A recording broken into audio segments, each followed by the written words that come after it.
Good morning, friends of Eiswold. I hope you are well.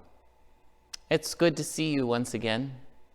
I once again still miss seeing you here, but I look forward to when we can be together. Today we have an important Bible story for us, but it starts with some, hard words.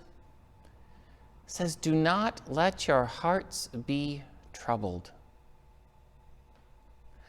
I think that means that we're not supposed to be afraid. That's easier said than done, though, isn't it? Are you ever afraid? I don't really like spiders or snakes. I'm kind of afraid of them sometimes. I don't think, though, that Jesus was talking to us about spiders and snakes. Maybe, but I think sometimes about maybe greater fears or things that we might be nervous about. Like a big test we have at school, or maybe moving. Have you ever moved in your life? Or maybe what's going on today, huh? It's easy to become nervous or afraid of things that we can't control or we don't know what to do with. Sometimes we can let our concerns, our fears run away with us, and we get all nervous. I think that Jesus was inviting us to not do that. It reminded me of a story that I love. It's a story called Parts. Parts by Ted Arnold. I just don't know what's going on or why it has to be, but every day it's something worse what's happening to me.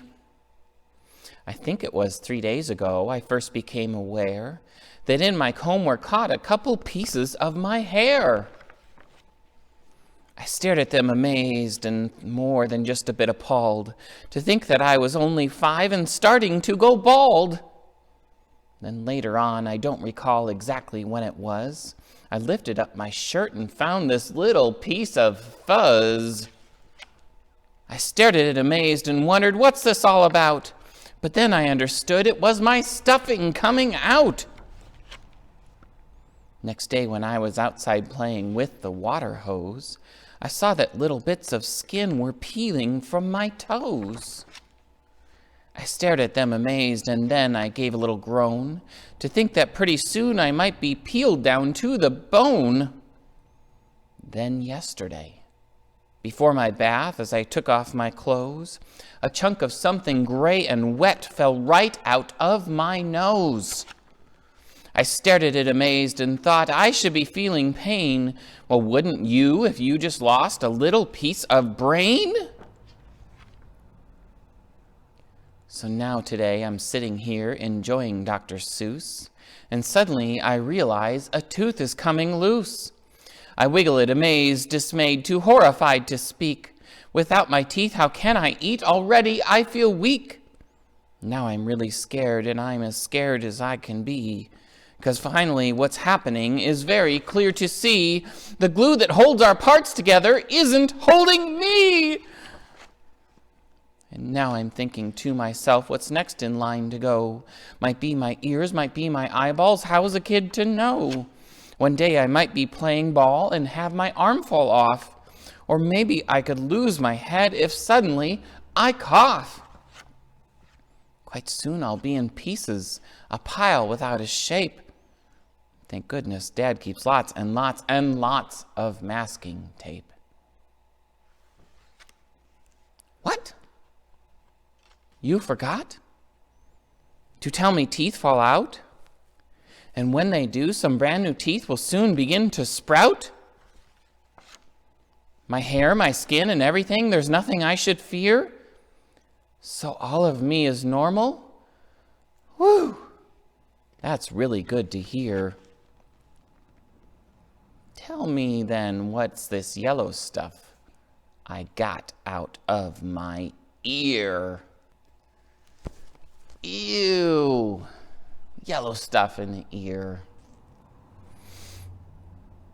What happened to that little boy in this story? He got all worried about some things that were kind of normal, but also things that were outside of his control. We don't get to choose when we lose our teeth or lose our hair or other sorts of things, but we can get all worked up about them. I think there's some important lessons in this.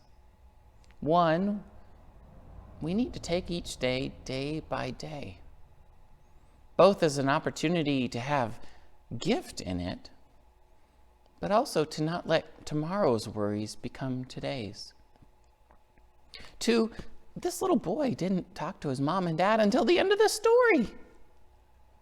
It's okay to talk to others about our fears.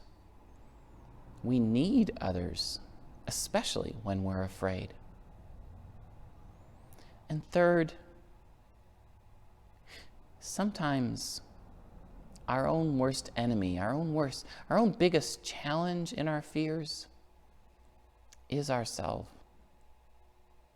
We can get all worked up about different things when really the answer will be revealed in time. And throughout it all, I think what Jesus wanted the disciples to know and wants us to know is that God will be there with us. God will be there with you. Even through your most challenging, difficult moments, God will still love you. You are, as the book says, normal to have fears, to have concerns. But in that, you are also gifted, a gifted child of God who is loved by many people, but most of all, by God. It's good to be with you again, brothers and sisters. I look forward to seeing you soon. Amen.